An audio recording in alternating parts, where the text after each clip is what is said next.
पहले लोग अपने जो ख्याल में आया वो शेरों में कह दिया, जो जज्बात भड़के वो कह दिया, जो है ना अपने आबा व अजदाद की तारीफ़ें मुकाबले शुरू हो गई वो शुरू कर दी।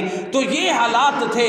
जैसे ही कुरान का नुज़ूल शुरू हुआ, अल्लाह के प्यारे नबी सल्लल्लाहु अलैहि वसल्लम के जो फरामीन हैं वो कुरान के बाद सबसे ज़्यादा बड़े हिकमत वाले हैं, उनके होते हुए शेरों की ज़रूरत नहीं थी।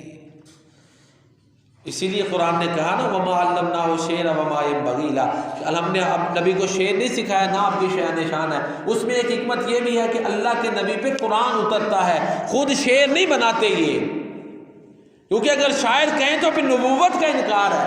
उस सेंस में है यहाँ पे कि प्यारे नबी करीम का जो भी कलाम है वो अल्लाह का कलाम है या फिर उनकी अपनी गुफ्तगू है। दो ही शक्लें हैं, या अल्लाह ने आप पे वही की या आपने अपनी गुफ्तगू फरमाई। तो लिहाजा इन दोनों के होते हुए अब शेरों की ज़्यादा ज़रूरत बाकी नहीं थी, लेकिन फिर भी एक हद तलक थी, एक हद तलक शेरों की ज़रूरत थी। उसकी वजह यह है कि अब देखें ना, एक आम सा बंदा गुफ्तगू करे तनकीद की तो एक बड़े लीडर को उसका जवाब नहीं आम बंदे को देना चाहिए। क्यों जी? खुद जवाब देने की ज़रूरत नहीं आती। अब जब कुरैश के आम लोग अल्लाह के प्यारे नबी पे तनकीद कर रहे थे तो अब आपको खुद जवाब नहीं देना चाहिए था। क्यों जी? अब सहाबा के नाम की एक जमात खड़ी हो गई और आपने उन्हें खड़ा किया।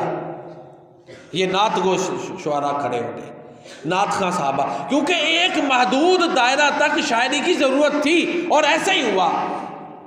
गालिब कुरान ही था, गालिब सुन्नत ही थी, गालिब अल्लाह के नबी के दौर में अहादीस नबविया ही थी, लेकिन एक हद तक जो है ना वो नात का बाब, दिफा का बाब, ये आपने खुद इसको जो है ना वो प्रमोट करवाया।